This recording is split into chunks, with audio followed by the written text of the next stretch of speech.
Halo semuanya, selamat datang di 90 menit bola. Kita awal informasi kali ini dari kabar panas muncul istilah Garuda Bule ejek timnas Indonesia.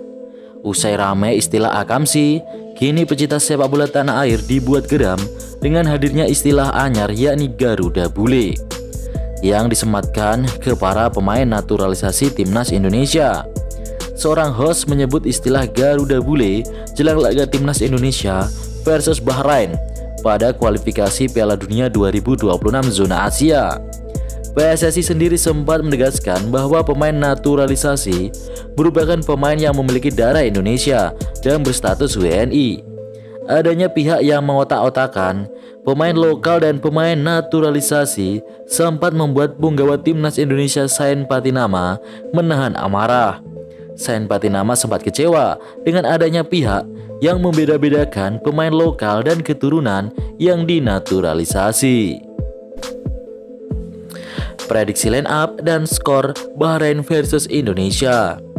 Pelatih timnas Indonesia Sintayong diprediksi akan menerapkan formasi 3-4-3 seperti yang sering digunakan di laga-laga sebelumnya. 3 bek tengah sejajar yang menjadi pilihan utama kemungkinan besar diisi oleh Max Hilgers, Jahit Ses, dan Calvin Verdong. Ketiganya sudah menunjukkan performa solid dalam laga-laga sebelumnya. Pada laga sebelumnya melawan Arab Saudi, Verdong ditarik mundur sebagai bek tengah karena memiliki kaki kidal, dan peran tersebut kemungkinan akan menggantikan posisi yang biasanya ditempati oleh Justin Hubner. Di posisi wingback, Sandy Walsh dan Nathan Joaon diprediksi akan menjadi pilihan utama. Sandy akan mengisi posisi wingback kanan, sementara Nathan akan berposisi di sisi kiri. Keduanya memiliki kemampuan bertahan dan menyerang yang baik, yang diharapkan bisa memberikan kontribusi signifikan di kedua sisi lapangan.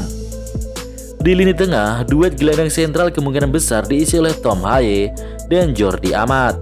Kedua pemain berdarah Eropa ini memiliki visi bermain yang cerdas dan mampu memberikan keseimbangan antara bertahan dan serangan.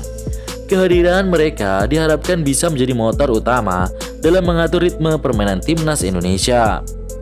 Di lini depan, Sintayong diprediksi akan menurunkan Witan Sulaiman sebagai winger kanan dan Rafael Strijk di sisi kiri. Keduanya memiliki kecepatan dan kemampuan mengancam dari sayap yang akan menjadi ancaman serius bagi pertahanan Bahrain. Sementara itu, posisi penyerang tengah kemungkinan besar akan diisi oleh Ragnar Oratmangun yang diharapkan mampu menjadi target man dan pencetak gol bagi Garuda. Jika strategi ini tidak berjalan sesuai harapan, Sintayong diprediksi akan melakukan pergantian pemain di babak kedua.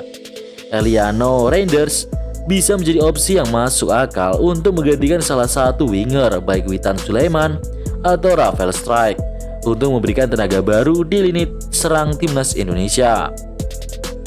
Dengan susunan pemain yang solid ini, timnas Indonesia optimis bisa meraih poin penuh saat bertemu Bahrain. Prediksi skor Indonesia menang dengan skor 0-2 atas Bahrain. Stadion Supriyadi Blitar siap gelar laga Arema FC versus Malut United. Sebelumnya, Stadion Supriyadi mendapatkan kritik tajam dari para pemain yang merasa kurang nyaman saat bertanding di sana. Kritik tersebut muncul karena fasilitas stadion belum mendapatkan perbaikan yang berarti dari pemerintah Kota Blitar dalam beberapa waktu terakhir. Menanggapi keluhan tersebut, PT Liga Indonesia Baru, manajemen Arema FC dan pemerintah Kota Blitar bergerak cepat. Mereka bersama-sama melakukan pembenahan stadion untuk memastikan kenyamanan para pemain serta memenuhi standar yang diterapkan oleh kompetisi Liga 1. Selain itu, rumput lapangan juga sudah mengalami peningkatan kualitas. Dengan adanya perbaikan ini diharapkan baik pemain maupun penonton dapat menikmati pertandingan dengan fasilitas yang lebih baik. Laga antara Arema FC dan Malut United diharapkan menjadi tontonan yang menarik, terutama setelah Stadion Supriyadi mengalami peningkatan kualitas. Pertandingan ini juga akan menjadi ujian bagi kesiapan stadion yang baru saja diperbaiki. Bojan Hodak kesal Persib dihukum PSSI. Komdis PSSI memberikan sanksi kepada panpel Persib berupa larangan penyelenggaraan 2 pertandingan kandang dengan penonton. serta penutupan tribun utara dan selatan pada 3 pertandingan kandang berikutnya. Selain itu, tim Maung Bandung juga didenda sebesar Rp295 juta. Pujan Hodak menyebut sanksi tersebut tidak bisa diubah. Yang pasti Persib Bandung tentunya sangat dirugikan, terlebih harus membayar denda hingga ratusan juta akibat ulah oknum bobotoh. Sekarang yang menjadi pertanyaan, siapa yang membayar dendanya? Seseorang bicara kamu harus membeli pemain lebih baik. Saya tidak punya budget karena harus membayar denda, tegas Pujan Hodak. Jadi siapa yang seharusnya membayar denda ini? Klub lagi? Apakah seharusnya klub yang membayar ini? Tidak, ada 50 orang berlari di lapangan.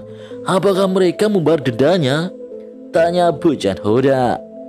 Satu hal yang pasti, tentu sangat dirugikan, apalagi 2 pertandingan kandang tim Maung Bandung diputuskan tanpa penonton, dan kandang selanjutnya hanya tribun utara dan selatan yang tanpa penonton. Pelatih Persebaya doakan yang terbaik buat timnas Indonesia. Perseba Surabaya melepas 3 pemainnya sekaligus pada jendela internasional bulan Oktober 2024 ini. Ketiganya bermain di laga lanjutan putaran ketiga kualifikasi Piala Dunia 2026 zona Asia. 2 pemain ini diantaranya akan membela timnas Indonesia, yakni kiper Hernando Ari dan winger Malik Rizaldi. Mereka masuk skuad arahan Sintayong yang akan menghadapi Bahrain 10 Oktober dan Cina 15 Oktober dalam lanjutan grup C. Satu lagi gelandang Muhammad Rashid yang merupakan pemain timnas Palestina. Pelatih Persebaya Paul Munster memberikan dukungan kepada 3 pemainnya agar tampil maksimal masing-masing. Dia berharap mereka bisa kembali ke klub tanpa mengalami cedera. Saya mendoakan yang terbaik untuk mereka, Malik, Hernando, dan Rashid. Tetapi semoga mereka ada di sana, mereka tetap sehat, dan mereka kembali dengan baik untuk Persebaya, ucap Munster. Manajemen Persija janjikan evaluasi besar.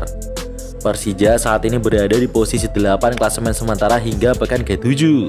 Tim Macan Kemayoran berpoin 9 hasil 2 kali menang, 3 kali imbang, dan 2 kali kalah. Selain itu mereka tak pernah menang dalam 4 laga terakhir dengan 2 hasil imbang dan 2 kekalahan. Kondisi itu membuat Direktur Persija Muhammad Prapanca sangat pusing. Menurut Prapanca, Persija harus segera diselamatkan mengingat supporter setia Jakmania sudah gregetan. Menurut Prapanca, bukan hanya Carlos Pena di kursi kepelatihan yang terancam. Jajaran pemain pun tidak lepas dari evaluasi manajemen Macan Kemayoran. Orang nomor 1 di tim kesayangan Jakmania itu pun mengungkapkan, semua pemain memiliki indikator penilaian masing-masing dan tidak ada yang aman dari pencoretan.